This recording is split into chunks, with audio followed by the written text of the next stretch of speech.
ଏବେ ଆଞ୍ଚଳିକ ପାଣିପାଗ ବିଜ୍ଞାନ ପାଖରୁ ଏକ ବଡ଼ ଖବର ସାମ୍ନାକୁ ଆସୁଛି। 24 ଘଣ୍ଟା ମଧ୍ୟରେ 16 ଜିଲ୍ଲାକୁ କାଳବୈଶାଖୀ ନେଇ 4 ଜିଲ୍ଲାକୁ ପ୍ରବଳ ବର୍ଷା ଆଶଙ୍କା ନେଇ ୟେଲୋ ୱାର୍ଣ୍ଣିଂ ଜାରି କରାଯାଇଛି। ତେବେ କେଉଁ ଜିଲ୍ଲାକୁ ୟେଲୋ ୱାର୍ଣ୍ଣିଂ ଜାରି କରାଯାଇଛି ତାହା ଜାଣିବା ପୂର୍ବରୁ ଚ୍ୟାନେଲରେ ନୂଆ ଥିଲେ ଚ୍ୟାନେଲଟିକୁ ସବସ୍କ୍ରାଇବ୍ କରି ବେଲ୍ ଚିହ୍ନଟିକୁ ଦବାଇ ରଖନ୍ତୁ ଏବଂ ଏହିପରି ଖବର ଆପଣ ପ୍ରତିଦିନ ଦେଖିବାକୁ ଚାହୁଁଥିଲେ ଏବେ ଚ୍ୟାନେଲଟିକୁ ସବସ୍କ୍ରାଇବ୍ କରନ୍ତୁ।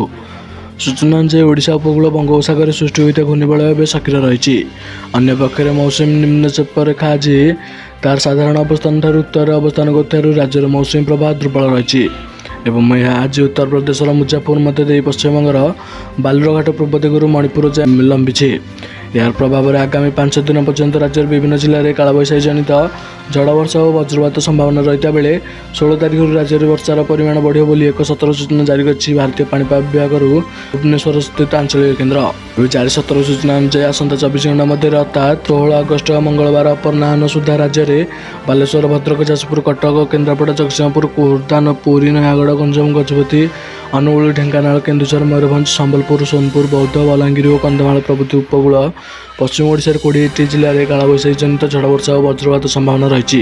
ଏହି ସମୟ ମଧ୍ୟରେ ମୟୂରଭଞ୍ଜ, କେନ୍ଦୁଝର, ଯାଜପୁର, ଢେଙ୍କାନାଳ ପ୍ରଭୃତି 4ଟି ଜିଲ୍ଲାକୁ କାଳବୈଶାଖୀ ଜନିତ ଝଡ଼ ବର୍ଷା ସହ ପ୍ରବଳ ବର୍ଷାର ସମ୍ଭାବନା ରହିଛି। ଏହାକୁ ଦୃଷ୍ଟିରେ ରଖି ଏହି ସମସ୍ତ ଜିଲ୍ଲାକୁ ହଳଦିଆ ଚେତାବନୀ ବା ୟେଲୋ ୱାର୍ଣ୍ଣିଂ ଜାରି କରିଛି ପାଣିପାଗ ବିଭାଗ।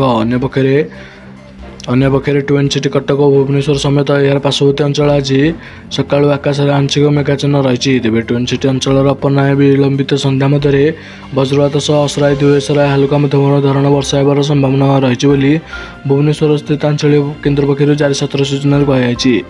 ରାଜ୍ୟରେ ଅଗଷ୍ଟ 16 ଠାରୁ ବର୍ଷାର ପରିମାଣ ବଢ଼ିବ ବୋଲି ଭୁବନେଶ୍ୱର ସ୍ଥିତ ଆଞ୍ଚଳିକ ପାଣିପାଗ କେନ୍ଦ୍ର ପକ୍ଷରୁ କୁହାଯାଇଛି। ତେବେ ଏହିପରି ଖବର ଆପଣ ପ୍ରତିଦିନ ଦେଖିବାକୁ ଚାହୁଁଥିଲେ ଏବେ ଏହି ଚ୍ୟାନେଲଟିକୁ ସବସ୍କ୍ରାଇବ୍ କରି ବେଲ୍ ଚିହ୍ନଟିକୁ ଦବାଇ ରଖନ୍ତୁ।